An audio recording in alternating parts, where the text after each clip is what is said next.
Bismillahirrahmanirrahim. Assalamualaikum warahmatullahi wabarakatuh. Assalamualaikum warahmatullahi wabarakatuh.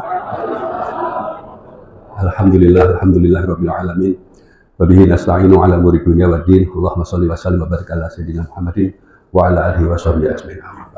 Ibu-ibu, suara saya terdengar jelas, ibu-ibu? Alhamdulillah. Jamaah rahimakumullah, pada kesempatan ini saya ingin menyampaikan tentang, atau temanya tentang mengenali tanda-tanda kekuasaan mutlak Allah dalam kehidupan kita sehari-hari. Judulnya agak panjang biar kayak disertasi gitu lah, biar kayak ilmiah gitu ya. Jamaah sekalian, ada beberapa ayat yang kalau kita mengenali ayat-ayat itu dalam kehidupan sehari-hari kita, itu insya Allah kita itu tambah tunduk saja padanya, tambah takut saja padanya, tambah merasa tergantung kepadanya. Yang pertama adalah ayat tentang kemutlakan kekuasaan Allah terkait dengan berkuasa dan lain sebagainya seseorang. A'udzubillahi minasyaitonir rajim. Qulillahumma malikal mulki tu'til mulka man tasya' wa tanzi'ul mulka mimman tasya' wa tu'izzu man tasya' wa tudhillu man tasya' biyadikal khair innaka 'ala kulli syai'in qadir. Katakanlah, wahai Muhammad, wahai Tuhan pemilik kekuasaan, Engkau berikan kekuasaan kepada siapa yang Engkau kehendaki, dan Engkau cabut kekuasaan dari siapa yang Engkau kehendaki. Engkau muliakan siapa yang Engkau kehendaki, dan Engkau hinakan siapa yang Engkau kehendaki. Dari tangan Engkau lah segala kebajikan, dan sungguh Engkau maha kuasa atas segala sesuatu. Jamaah rahimakumullah, yang pertama ini dulu jamaah. Banyak sekali orang itu berusaha bagaimana jadi orang nomor satu, tapi gagal saja gitu kan. Udah biaya habis, sudah tenaga habis, kadang-kadang ada yang sampai kemudian geser gitu ya. Jadi kurang satu kon gitu kalau kata orang gitu ya. Ya sudah terlanjur keluar biaya miliaran untuk jadi anggota DPR gitu kan, untuk jadi bupati, wali kota, gubernur, ya, tapi nggak jadi. Tapi ada orang yang dengan santainya nggak banyak ngapa-ngapain jadi gitu, kan gitu, ya, nggak banyak usaha jadi aja. Nah di sini ada yang menarik.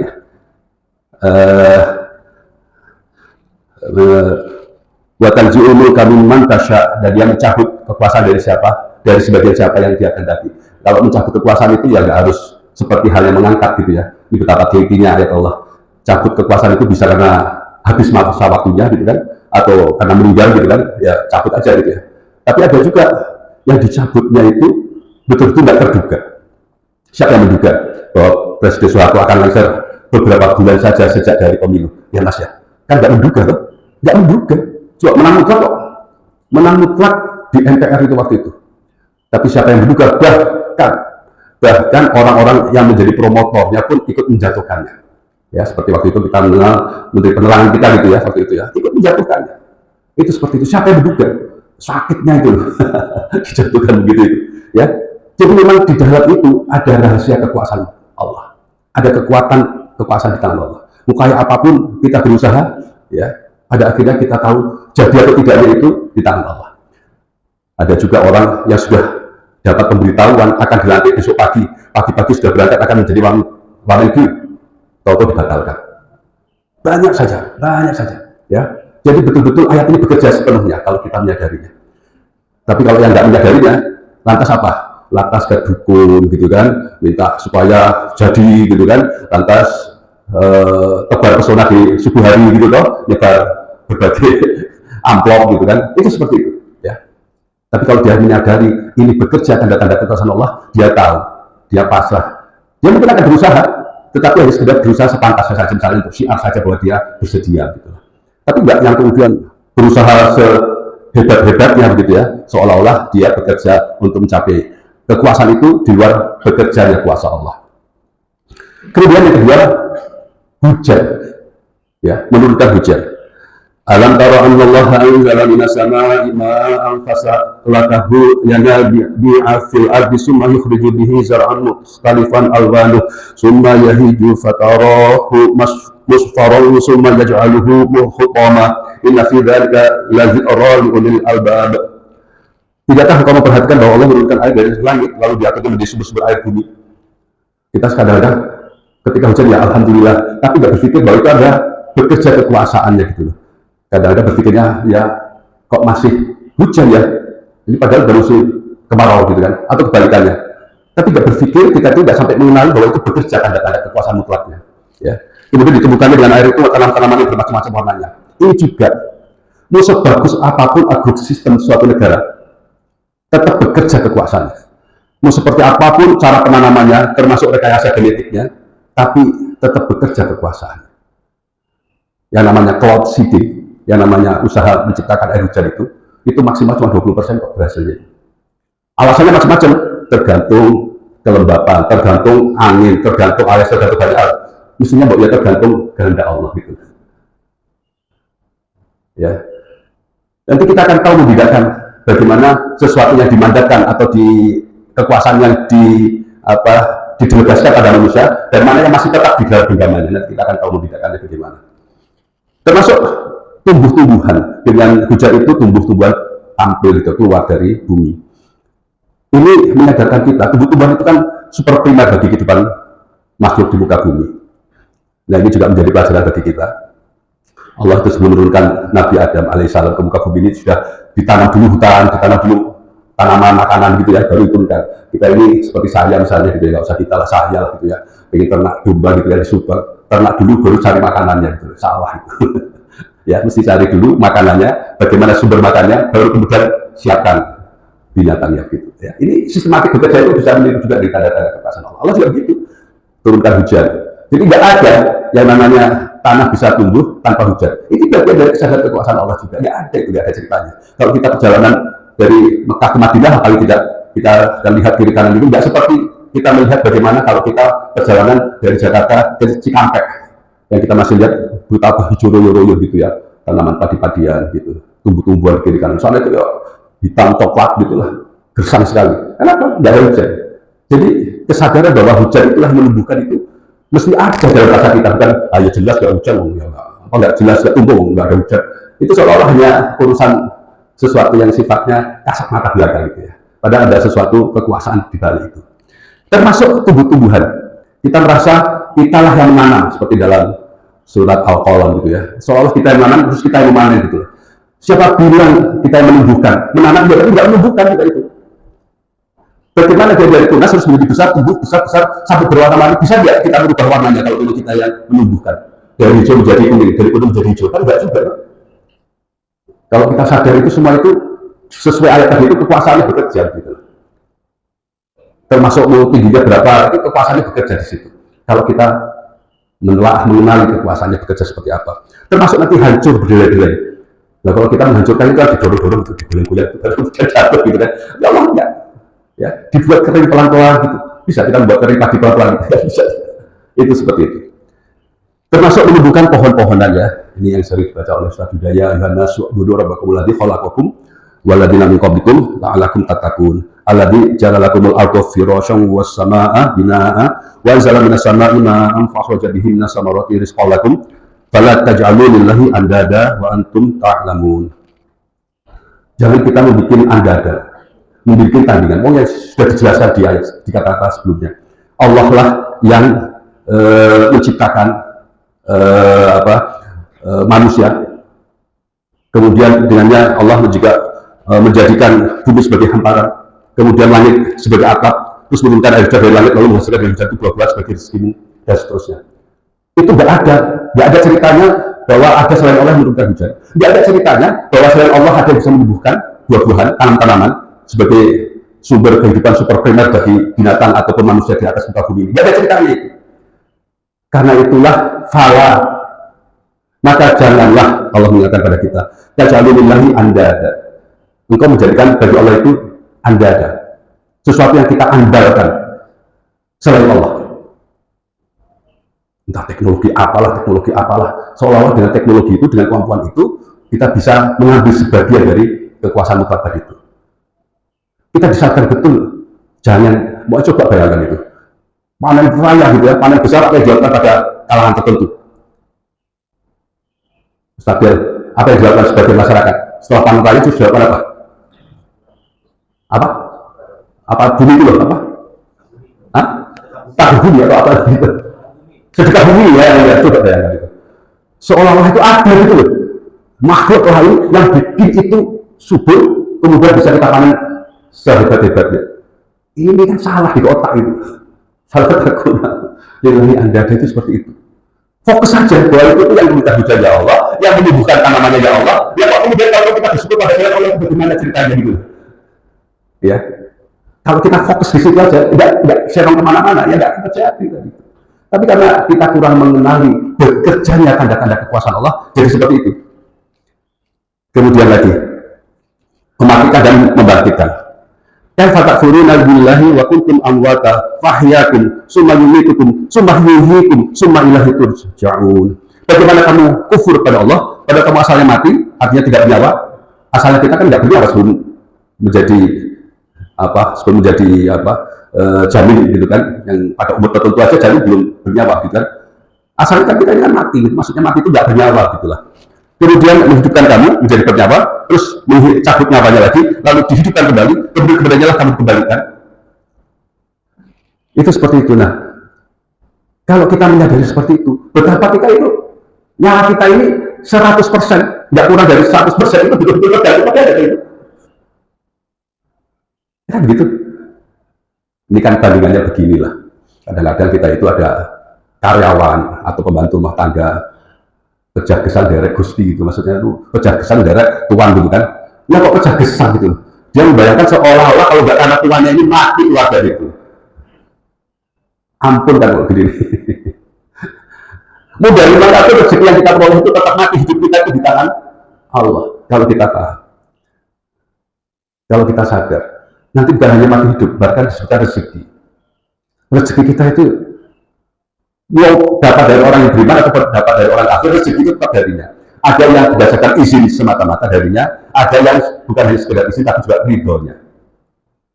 Kok begitu ada orang bekerja pada sebuah perusahaan, datang ke perusahaan itu pakai jilbab, masuk ke loker, lepas jilbab, terus bekerja seperti biasa dengan orang-orang lain, sudah tidak ada bedanya lagi gitu kan, mana yang biasa pakai jilbab dan yang tidak. Nanti pulangnya sore harinya masuk ke loker lagi, pakai jilbab lagi, keluar juga pakai jilbab lagi.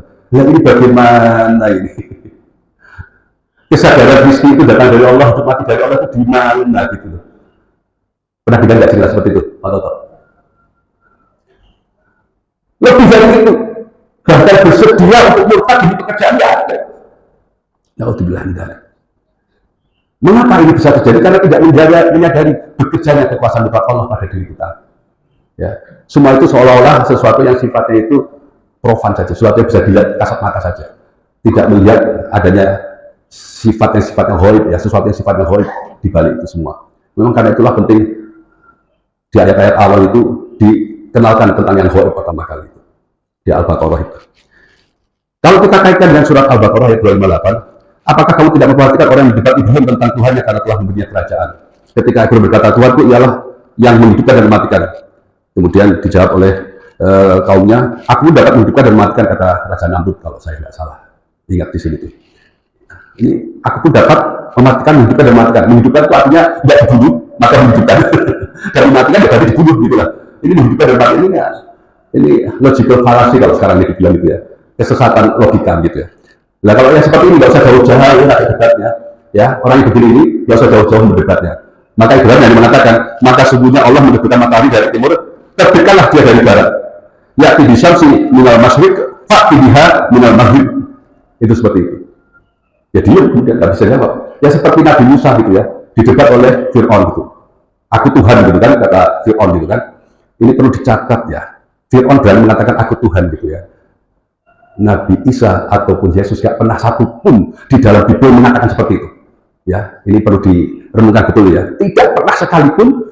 Kalau Kiai Zakir Naik itu mengatakan, jika sampai ketemu kata-kata inani Allah gitu kan, sudah yakin Allah, kata Nabi Isa atau Yesus gitu, saya yang pertama kali masuk Nasrani. Tantangannya itu masuk Didat, Pak Kiai Didat, ya, kiainya Zakir Naik yang akan datang ke Indonesia beberapa hari lagi tanggal 18 sampai 20 Juli ini di Aljuron ya. Mari kalau bisa kita mengikuti acaranya.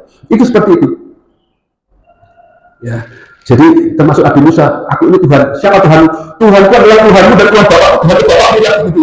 Juga itu yang berbeda, nggak usah jauh-jauh gitu loh. Dibolak-balik saja begitu cara mendebat orang-orang seperti ini. Kemudian berikutnya lagi, menidurkan dan membangunkan.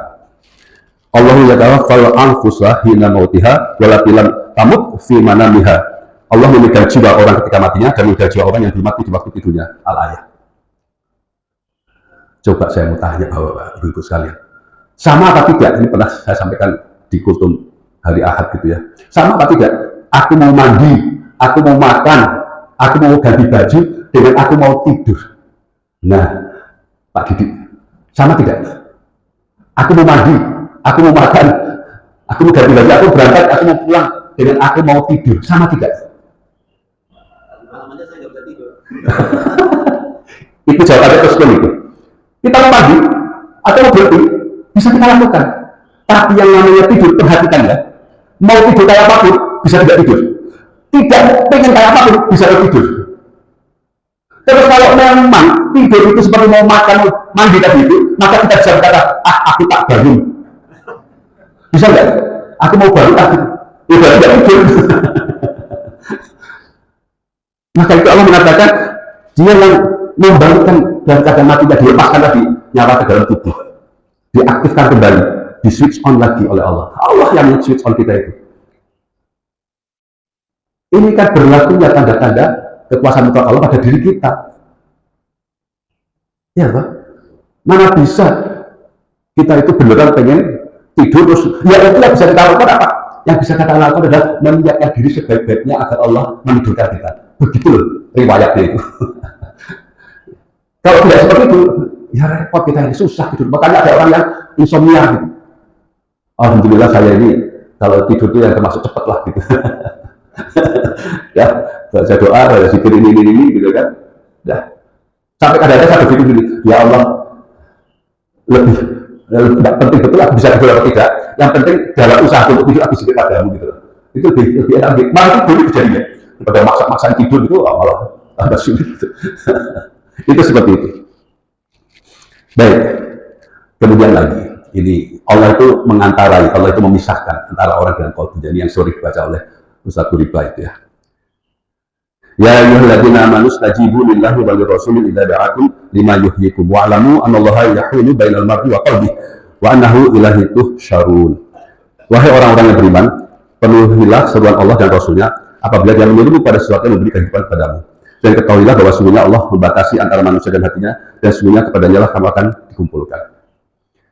Jamaah sekalian, ini kita juga kurang menyadari kadang-kadang bekerjanya kekuasaan ilahi pada kolbu kita, bekerjanya roh pada kolbu kita.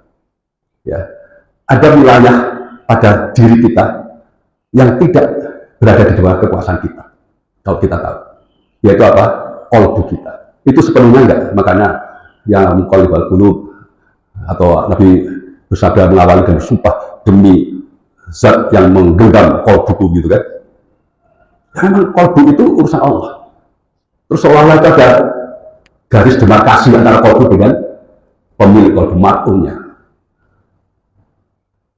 Coba, bisa nggak kita itu aku tak mencintai si A gitu, atau aku tak membencinya gitu. Tahu-tahu begitu bisa nggak? Nggak bisa, nggak bisa. Itu suatu proses atau kadang suatu kejadian. Karena cinta dan benci itu bikinan Allah. Oh kadang-kadang kita heran kok, dulu kok aku bisa nggak suka sholat ya, dulu kok aku benci sholat ya, atau benci sesuatu lah. Saya kadang-kadang itu heran, beneran sampai sekarang kadang-kadang heran. Kok dulu saya bisa senangnya dengan rokok gitu. Ini bukan bermaksud menyinggung seseorang atau sekelompok orang loh, yang enggak. Kadang-kadang saya heran gitu. Beneran saya kadang-kadang heran, kok dulu saya bisa senang bener dengan rokok gitu. Ya, sama halnya kita mungkin dulu, saya dulu juga mikir, kok dulu bisa sangat sulit gitu ya, namanya apa misalnya, sholat tahajud aja misalnya gitu. Heran gitu loh. Padahal ya kasurnya ya sama gitu, orangnya ya sama gitu. Kenapa dulu begini sekarang jadi gitu gitu? Ini bisa begitu, ya. Baik. Kaitannya dengan Allah itu mengantarai antara hati dengan seseorangnya, itu termasuk dalam hal menyatukan kolbu kita. Ya. Allah itu berfirman dari surat Al-Imran ya, ayat 103 dan sebagian kita akan hafal. Waskuru ni'matallahi 'alaikum iz kuntum a'daan fa'alafa baina qulubikum fa asbahtum bi ni'matihi ikhwana. Ya. Jadi, dan ingatlah akan nikmat Allah kepadamu ketika kamu dahulu itu bermusuh-musuhan, lalu Allah mempersatukan hati kalian. Ya. Jadi yang mempersatukan hati kita, fa'alafa baina qulubikum itu hanya Allah yang bisa. Lau anfaqta ma fil ardi jami'a, kata Allah dalam ayat yang lain, ya, dalam surat Al-Anfal ayat 63. Wa allafa baina qulubihim. Lau anfaqta ma fil ardi jami'a ma allafta baina qulubihim. Walakin Allah allafa bainahum. Innahu azizun hakim. Allah yang mempersatukan kalbu seseorang. Jadi kalau kita lagi gesekan sama orang lain gitu ya, lagi musuhan sama orang lain gitu ya, di samping bermanis muka mencoba mengambil hatinya, dia harus ingat bekerjanya kekuasaan ilahi atas itu. Dia tidak akan pernah mau baik dengan aku kecuali Allah mau. Karena Allah sudah menjamin, lau anfaqta ma fil ardi jami'an, sekalipun engkau keluarkan seluruh kekuasaan harta di seluruh muka bumi ini untuk mempersatukan hati seseorang, nggak akan bisa menyatukannya. Nah, ini juga perlu menjadi pedoman bagi kita orang-orang tua gitu ya, menghadapi anak-anaknya sudah menikah gitu ya, ribut, terus ngomongannya mulai aneh-aneh gitu kan, mulai ngomong tentang kisah gitu toh. Nah, ingat-ingat ini dulu sebelum berbagai upaya, ingat-ingat ini dahulu baik-baik. Mau baikan atau tidak baikan itu urusannya Allah sebetulnya. Kayak hujan tadi dulu, kayak tidur tadi dulu. Urusannya Allah itu. Kita itu hanya bisa berusaha, kayak hujan, kayak tidur tadi dulu. Kita hanya bisa berusaha. Tapi yang bermain di situ, kekuasaan yang sebenarnya bermain di situ adalah kekuasaan Allah Ta'ala. Ma'alaf tabainakum. Enggak bisa, kalau udah bilang enggak bisa, enggak bisa kita itu merekonsiliasi orang, enggak bisa. Kita hanya bisa mempertemukan, ngajak ngomong apa. Itu kadang-kadang saya ini kan ya, sering jadi mediator gitu ya. Udah bagus-bagus dibuatkan akad damai, perjanjian perdamaian begitu ya. Kalau besok gue anak hidup lagi, udah. Ya, baik. Kemudian berikutnya lagi, kesadaran manusia itu hanya satu. Allah tidak menciptakan dua kalbu pada manusia. Ini satu riba juga nih. Saya kalau tiba di ayat ini saya gitu ya. Ma ja'alallahu li rajulin min qalbayni fi jawfihi al-ayat. Ya, Allah tidak menjadikan bagi seorang dua hati dalam rongganya. Ini ayat terjemahan berikutnya, dia tidak menjadikan istri-istrimu yang kamu sia sebagai ibumu. Artinya istri ya istri, ibu ya ibu, nggak bisa dijamak gitulah. Kesadaran kita itu juga begitu, nggak bisa dijamak. Ingatan kita itu ya nggak bisa dijamak. Kalau kita lagi ingat A, nggak bisa ingat B. Kalau kita lagi ingat B, nggak bisa ingat A. Seperti benang masuk ke dalam lubang jarum. Wah bisa 2-3 benang sekaligus sebuah jarum yang kecil itu, ya nggak bisa. Kesadaran kita juga begitu. Zikir kita, ingatan kita juga begitu. Tidak bisa kita pada detik yang sama mengingat dua hal, zikir dua hal sekaligus. Nggak bisa Pak. Karena itulah kadang-kadang kita lupa berapa rakaat. Kadang-kadang kita lupa tadi rakaat pertama ayat apa ya? Itu dari bisa lupa ya. Ya Mas. Lupa itu. Karena apa? Nggak bisa kita pada detik yang sama itu mengingat dua hal sekaligus. Yang terjadi apa? Switching bolak-balik dengan sangat cepat. Bahkan ketika saya ngomong, dengan ketika saya memperhatikan ataupun saya mendengar omong saya itu dua waktu yang gonta-ganti saja, tidak bisa sekaligus. Karena itu ketika kita merekam suara kita sendiri, terus nanti didengarkan, ya itu berbeda loh dengan apa yang kita bayangkan ketika kita ngomong, suara itu kita cempreng ya, loh, bagus juga ya suara dia, gitu ya, itu kan begitu tuh. Nggak bisa kita sekaligus, nggak bisa. Ada orang menulis gitu kan dengan dua tangan kiri dan kanan gitu kan, dua hal yang berbeda dia tulis, tapi nggak bisa cepet karena itu ya kayak sirkus, latihan saja, latihan bisa menulis begitu, tapi nggak bisa betul-betul dua pada waktu bersama, nggak bisa. Waskurullaha katsira, karena itulah Allah menyebutkannya, ingatlah Allah itu sebanyak-banyaknya. Artinya apa? Habis ingat ini segera balik ingat Allah lagi, habis ini baru lagi Allah begitu loh. Jadi pangkal itu, kalau yoyo itu yang pangkal itu di tangan itu seolah itu Allah itu, baliknya itu nggak kemana-mana, mau lempar ke depan yoyo balik lagi itu pangkal itu. Kan nggak bisa kita itu pada detik yang sama mengingat dua hal yang berbeda. Masih ingat contoh konkret dalam kasus ini ada di surat Yusuf, ada kejadian apa? Mungkin ada yang ingat? Ingat ya Pak? Ada yang ingat dalam kasus serupa ini bahwa zikir kita, ingatan kita hanya bisa pada satu titik pada waktu yang bersamaan. Tidak mungkin pada dua hal sekaligus. Itu ada dalam surat Yusuf, terang benar dalam surat Yusuf. Apa? Hah? Ma'andallah. Oke. Yang kasusnya itu sangat apa ya, luar biasa lah kejadian itu. Ingat ini Para wanita di negeri itu memandang Nabi Yusuf, malaikat ini bagus banget ini, ya sampai akan lupa tangannya keiris. Itu fakta nyata, orang nggak bisa melihat sekaligus dua hal sama, sampai lupa gajahnya. Itu bisa dibayangkan, cakepnya Nabi Yusuf itu Masya Allah. Nabi Muhammad aja SAW memuji ketampanannya, gitu loh. Sampai lupa, karena itulah para dokter kalau mau melakukan tindakan yang sederhana, kadang-kadang diajak ngobrol saja, pasiennya terus tak bikin saya apa gitu kan, sudah loh, oh jadi tadi sambil ngobrol itu seperti itu, dialihkan zikirnya, ingatannya supaya tidak ingat pada yang sudah dilakukan. Itu salah satu metode. Luar biasa berarti ya gantengnya Nabi Yusuf, sampai-sampai tangannya luka-luka nggak sadar. Tapi satu sisi itu tadi mengenalkan pada kita, ingatan kita itu, zikir kita itu hanya bisa pada satu tempo itu, pada satu hal saja. Karena itu yang diharapkan itu bukan milik Allah terus, karena itu sesuatu yang nggak bisa, tapi banyak-banyak kasiro. Waskurullaha kasiro la'alakum tuflihun. Itu begitu.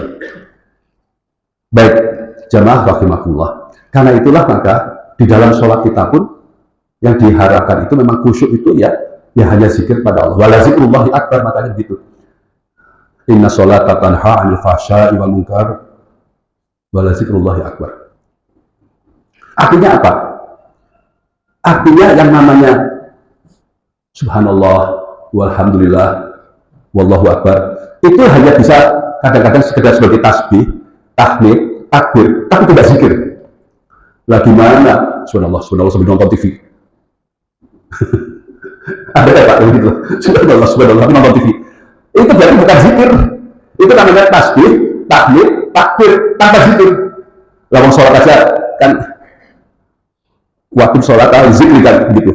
Perintah Allah pada Nabi Musa, dirikanlah sholat untuk mengingat aku. Bisa saja sholat kita tuh, ya sholat saja gerakan doa gitu, tanpa ada zikir. Bisa sekali itu seperti itu. Apalagi nggak sholat. Ya, tadi itu hanyalah merupakan wasilah. Tasbih, tahmid, takbir itu wasilah. Sholat itu wasilah. Termasuk kita jadi lebih paham lagi, yang namanya korban itu tidaklah daging dan darahnya, lalu humuha wala dima'uha gitu kan, yang sampai kepada Allah, enggak. Tapi zikir kita atau ketakwaan kita itu yang akan sampai kepada Allah. Jadi pada akhirnya semuanya itu apa? Kesadaran ketergantungan kita kepada kekuasaan mutlak Allah. Tanpa itu, kita itu kemudian akan menjadi sibuk, repot. Gimana nggak sibuk? Yang kita takuti jadi banyak. Kita takut dengan bos kita, dalam artian takut bukan takut kalau melakukan kekeliruan, tapi takut dipecat, takut di ini itu gitu ya, takut nanti di PHK gitu gitulah. Sementara bagi kita yang beriman itu biadikal khair. Kayak apa itu ya? Kita kemudian menyadarinya biadikal khair, dengan tangan engkau yang baik ya Allah. Artinya karena kehendak Allah yang baik. Salah satu hal yang kadang-kadang saya renungkan gitu ya, kok ya Nabi dulu itu kok ya dapat penghinaan, sholat ya ditimpuk dengan kotoran gitu segala macam gitu ya. Kadang-kadang mikir gitu ya Allah, begitu berat ujiannya. Tapi coba karena peristiwa-peristiwa penghinaan yang luar biasa itu, kemudian kita semakin sayang, semakin kita kagum. Kan gitu. Coba Pak, biar kita khair. Boleh jadi sekarang kita itu lagi pahit hidupnya, tapi itu proses. Seperti proses Nabi ketika hidupnya pahit, dia habis-habisan dibuka, terus sekarang namanya harum di mana-mana, bisa merubah masyarakat yang sangat-sangat bodoh jahiliyahnya, sampai kemudian diakui dalam sebuah buku oleh orang Barat sebagai orang pertama yang bisa merubah orang dalam jumlah yang sangat masif. Biadikal khair. Jadi kalau kita takut karena akan jatuh hina, yang mana hal itu ketakutannya tidak ada urusannya dengan zikrullah, ya silakan saja kita itu. Demikian juga kalau kita bahagia dengan adanya kehormatan, kemuliaan yang akan mengangkat derajat kita, yang tidak ada dengan urusannya dengan zikrullah, ya silakan saja kita itu. Nabi kan pernah ditawari kekuasaan, mau apa kekuasaan? Tak kasih kekuasaan Quraisy. Mau apa wanita? Tak kasih, mau apa? Tak kasih. tapi gantian, ya gantian. Sekali-sekali beribadah pada Tuhanmu, sekali-sekali beribadah pada Tuhan kami, gitu. Itu kan kekuasaan, itu kan kesenangan, itu kan kekayaan yang gak ada urusannya dengan zikrullah, gitu kan. Nah, sekarang ini orang banyak ya, orang banyak sekali. Tambah kaya gak ada urusannya dengan zikrullah, itu banyak sekali. Nah, buktinya korupsi itu trennya sudah semakin turun. Kalau dulu orang itu korupsi supaya jadi mulia kaya, gitu kan, itu ngasih uangnya di atas meja, kemudian ngasih uangnya di bawah meja, kemudian sampai meja dikasihkan. Coba saya pernah dengar itu ya, cerita dari orang yang melakukan gitu ya. Ini cerita pelaku nih, tak benar-benar ada bagaimana, saya nggak tahu juga gitu ya. Dia cerita itu, si hakimnya itu bukan hanya minta uang, sudah nggak kurang katakan. Ya dia mintakan, saya minta jabatan itu dan jabatan itu dikasihkan pada si Anu. Jabatan itu dan jabatan itu, dua jabatan kita adalah jabatan Kapolda. Nah, gimana kita ini udah sampai seperti itunya hidupnya itu. Kalau masih lebih rendah dari itu ketemuan misalnya sopir dan sopir di mall gitu kan, bawa mobilnya di dalam bagasi, semua mobilnya dikasih, mobilnya nggak kalah harganya kok. Mobilnya itu apa? Kalah harganya dengan uang yang ada di dalamnya. Itu seperti itu situasi kita itu. Karena apa? Karena mengharapkan kemuliaan, mengharapkan kekayaan, ya, nggak ada urusannya dengan zikrullah. Nggak ada urusannya dengan mengingat Allah. Padahal tadi sudah kita sampaikan, yang namanya mengingat itu tidak mungkin pada waktu bersamaan dua hari sekaligus. Dan nanti seperti hari sholat, kalau kelamaan kita meninggalkan ingatan yang pokok, maka kemudian apa? Kita lupa baca itu. Ada ongkos di situ, ada biayanya di situ. Ya kan? Berapa rakaat kita gitu. Terpaksa kita bayar biayanya dia sujud sahwi. Itu ongkos yang harus kita bayar gitu. Walaupun ya sujud sahwi itu dapat pahala juga gitu ya. Tapi kan itu sesuatu yang harus kita seperti dan gitulah, sesuatu harus kita rebus gitulah. Ya, demikian juga kalau kita kelamaan mengingat kekuasaan Allah bekerja pada diri kita, semakin lama terus semakin sulit balik lagi. Seperti kita lupa berapa rakaat tadi, sulit mengingat, tambah konsentrasi aja, tambah khusyuk aja seperti itu. Karena apa? Kelamaan tadi itu. Lah itulah.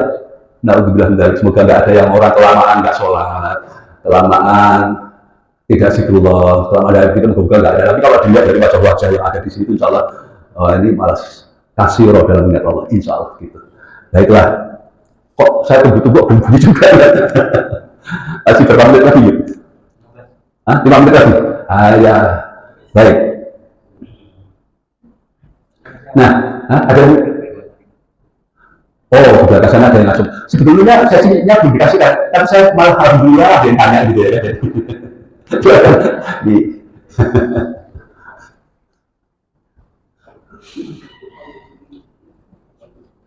Namanya pemain pengganti itu nggak pernah penuh mainnya ya kan gitu. Ya silakan. Ya, assalamualaikum warahmatullahi wabarakatuh. Waalaikumsalam.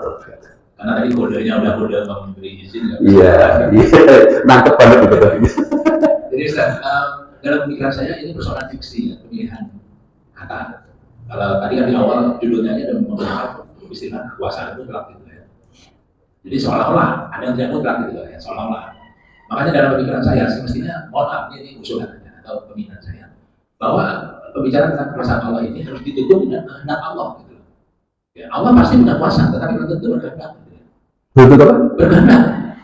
Jadi Allah itu punya kekuasaan itu sudah pasti. Tetapi kalau Allah nggak berkehendak memanfaatkan kekuasaannya, nggak akan terjadi. Ya seperti halnya kita meyakini bahwa dalam perjuangan kebenaran itu pasti menang.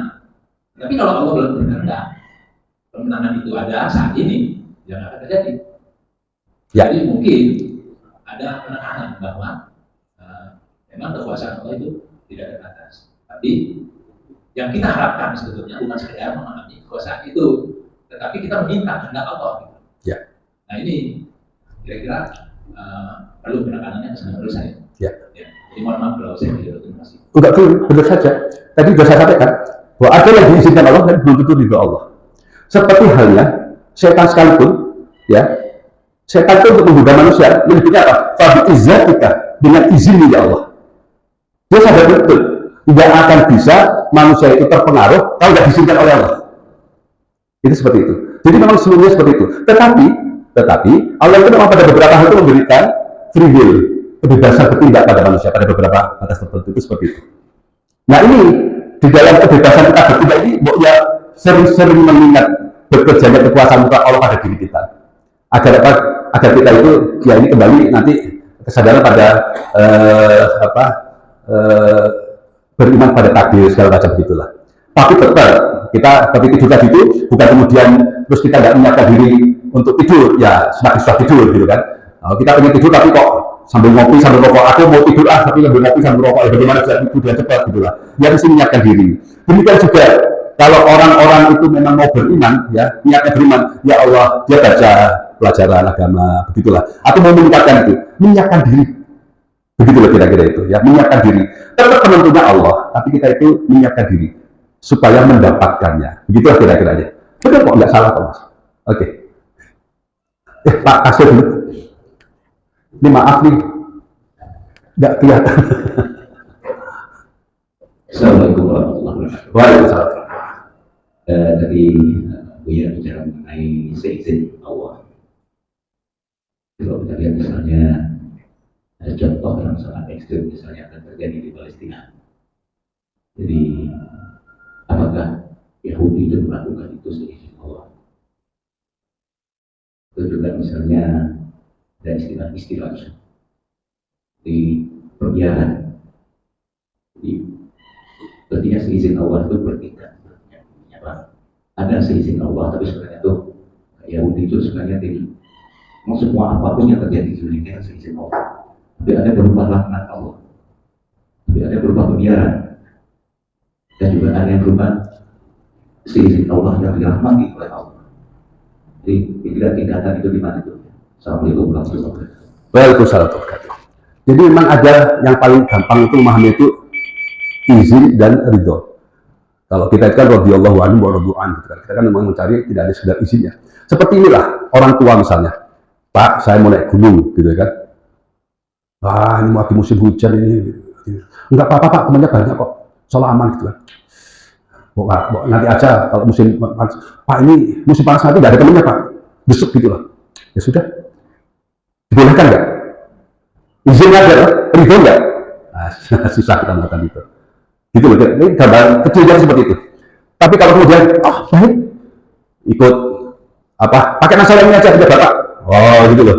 Kita ada nasional itu, pakai tidak bapak aja nasional. Oh, itu bukan hanya izin, itu gitu. Seluruh kejadian di muka bumi ini tidak ada yang tanpa izin Allah. Ya, kalau dulu saya mengambil contoh itu, ya, ini kan kaitannya dengan ayat kursi, ayat kekuasaan Allah. Ayat kursi Allah itu sampai ke dalam apa ya? Perjalanan darah kita ini, semua darah kita itu tidak ada satu ruang seberapa pun tidak ada kekuasaan Allah itu, semuanya ada kekuasaan Allah itu. Nah, kemudian kok semacam terjadi pembiaran? Tidak ada. Kalau Allah nggak membiarkan, ya nggak mengizinkan namanya kan? Tidak ada pembiaran itu. Yang terjadi apa? Ini peringatan pada kita betapa soft kita itu memang sangat longgar. Soft di masjid itu sebetulnya adalah soft dalam rangka latihan untuk di luar masjid. Ya di masjid saja longgar kok kita itu. Coba sawu suku fahum. Nempel aja satu sama lain enggak. Itu latihan, exercise. Soft di dalam masjid itu exercise untuk soft di luar masjid. Saya kasih contoh biar hasil. Ya dulu tuh ada mata-mata, kalau nggak salah perang melawan Romawi gitu ya. Mata-mata untuk mengetahui seberapa kesiapan tempur dari umat Islam gitu kan. Saya lupa persisnya jalan ceritanya, tapi kira-kira seperti ini gambarannya. Nah, mata-mata itu mendekat gitu ya, mengamati gitu kan. Terus ada kejadian, ada barang dari kalangan orang Islam ini terjatuh ke dalam sungai. Itu yang nyemplung ke sungai untuk mengambil barang itu rebutan. Dia langsung balik kepada komandannya, jangan coba-coba menyerang sekarang Pak. Nah gimana? Cuma barang saja rebutan nolong kok. Apalagi sesama kawannya. Saya tempur gitu kan, saling bertahan menolong satu sama lain kuat sekali. Barang jatuh aja ditolong kok. Loh kalau kita jatuh gitu, ya sudahlah gitu. Kira-kira begitu ya. Itu seperti itu Pak Kasih. Kalau kita itu, maka saya gambarannya, kalau kita itu sudah seperti yang tadi itu, yang barang jatuh terus pada kita itu, insya Allah nggak ada namanya defisit kas masjid itu nggak ada Pak Kasih. Nggak ada rumusan kecil lagi gitu Pak Kasih. Nggak ada itu, nggak ada ya. Nggak akan terjadi itu Pak Kasih. Ya, sederhana begitu. Baik ya, tadi Bapak. Saya menambahkan sedikit, Mas. Assalamualaikum warahmatullahi wabarakatuh. Waalaikumsalam. Begini Mas, menghitung masalah hujan tadi, kan suka ada orang-orang hajatan atau peristiwa perkawinan. Nah itu mereka kadang-kadang menggunakan suatu alat yang istilahnya itu supaya tidak hujan itu. Nah itu gimana itu bertentangan dengan Allah itu. Bahkan zaman dulu kan suka ada orang-orang yang supaya hujan, mereka itu mengadakan ritual, bahkan mereka itu mencambuk orang-orang yang sesama temannya supaya mereka tidak hujan. Nah itu bagaimana bertentangan dengan Allah atau tidak? Demikian. Assalamualaikum warahmatullahi wabarakatuh. Waalaikumsalam. Gak usah jauh-jauh ke negara yang pakai akhiran tan tadi dulu. Dulu aja saya masih ingat ya, ada saudara saya itu mau nikah di berapa puluh tahun yang lalu gitu ya, mau nikah. Bagaimana supaya nggak turun hujan? Maaf ya, maaf. Celana dalam dari calon teman laki-laki itu dilimparkan ke arah genteng. Takhayul itu memang luar biasa kita itu, ya. Karena apa? Karena kita itu nggak yakin gitu loh dengan kekuasaannya bekerja. Itu seperti itu. Maka itu kita doanya kan inna sholati wa nusuki wa mahyaya wa mamati lillahi rabbil alamin. Kan gitu loh. Itu wa nusuki, Pak. Ritual-ritual begitu wilayahnya wa nusuki. Segala ritual-ritual begitu tetap dalam rangka ritual pada Allah. Tidak ada cerita-cerita yang lain-lain itu. Gitu loh. Ya, itu bagian dari situ itu. Nah, dulu bukan hanya orang tua, Pak, pejabat, masih kita dulu itu ketukul itu, Pak Tata ya, ketukul itu mecah gentong gitu. Dulu lagi pasti kan zaman Pak Harto itu kalau persenian bangunan motong kepala terbal. Itu seperti itu. Nah kita itu wanusuki, ya semuanya itu dalam konteks ilahi rabbil alamin. Begitu ya Pak ya. Pak Naiman nggak kelihatan dari sini Pak Naiman. Ngacul, oh Pak Naiman ngacul. Ya betul, nggak ada. Bentar lagi setelah Pak Naiman nanti Pak Dokter ya. Kenapa? Nggak apa-apa, masih bisa bunyi kok, belum suruh Pak Naiman. Assalamualaikum warahmatullahi wabarakatuh. Waalaikumsalam. Menarik tadi bahwasanya semua kejadian sudah menjadi kehendak Allah, atau katakanlah kalau bahasa kasarnya sudah mentakdir kira-kira seperti ini. Nah terkait dengan hal tersebut, Allah juga memberikan dua fasilitas perangkat. Yang pertama, mohon maaf saya surat apa lupa, tapi kira-kira begini. Inna Allaha la yughayyiru ma biqaumin hatta yughayyiru ma bi anfusihim. Itu yang pertama, sesungguhnya Allah tidak akan merubah nasib seseorang atau sekaum kalau kaum itu atau orang itu tidak merubahnya. Kemudian Allah memberi toleransi lagi yang lain dalam surat Qasam yang bunyinya fa'alhamaha fujurah. Jadi manusia ini diberi kesempatan untuk memilih, mau memilih yang buruk jelek atau mau memilih yang baik. Jadi sebetulnya tadi ada menyampaikan bahwa putusan itu adalah menjadi kehendak Allah. Setelah ada dua perangkat ini, mungkin masih banyak lagi yang lain. Maka Allah memberikan kesempatan untuk seseorang berusaha. Nah untuk ini tadi yang mengatakan bahwa kalau jadi kehendak Allah nggak bisa. Saya kira seperti itu. Mohon maaf kalau prediksi saya ini salah. Barangkali itu saja yang disampaikan. Mohon maaf. Baik, terima kasih. Ya, jadi memang benar keduanya, tapi berbeda perspektif namanya. Dalam perspektif sesuatu yang sudah terjadi fi'il madhi, ini pernah saya sampaikan dalam kuliah subuh juga seperti ini.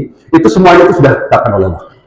Ma asaba min musibatin fil ardi wala fi anfusikum illa fi kitabin min qabli an naqraha. Inna dzalika 'ala Allah yasir. Apa-apa yang terjadi musibah yang terjadi di dunia ini dan juga yang terjadi pada kalian itu sudah ditetapkan ya di dalam suatu kitab, sesuatu yang bakal terjadi sebelum kejadian itu terjadi. Ya. Ini ngomong sesuatu yang sifatnya past tense, sesuatu yang telah terjadi. Sedangkan kalau ngomong fi'il madhi, fi'il mudhari, sesuatu yang akan terjadi baik present tense ataupun future tense ya kalau bahasa Inggrisnya gampangannya begitu ya. Maka itu seperti yang ayat-ayat tadi yang disebutkan yang kedua Pak Naiman. Itu kembalinya yughayyiru gitu ya kan. Allah tidak akan mengubah suatu kaum kecuali kaum itu mengubah. Fa'alhamaha fujuraha wa taqwaha. Itu sebenarnya itu fi'il mudhari yang akan berlakunya. Tapi yang sudah terjadi itu adalah sesuatu ketetapan Allah. Itu seperti itu. Cara menjamaknya, mengakurkannya itu begitu Pak Naiman. Ya, karena kalau kita nggak percaya bahwa itu sebetulnya sudah ketetapannya, gitu kan? Ini iman pada takdirnya persoalan nanti. Iman pada takdirnya persoalan. Sekarang ini kita tidur begini, ya, terus ada begini. Selama belum terjadi begini, itu sudah ditetapkan gitu.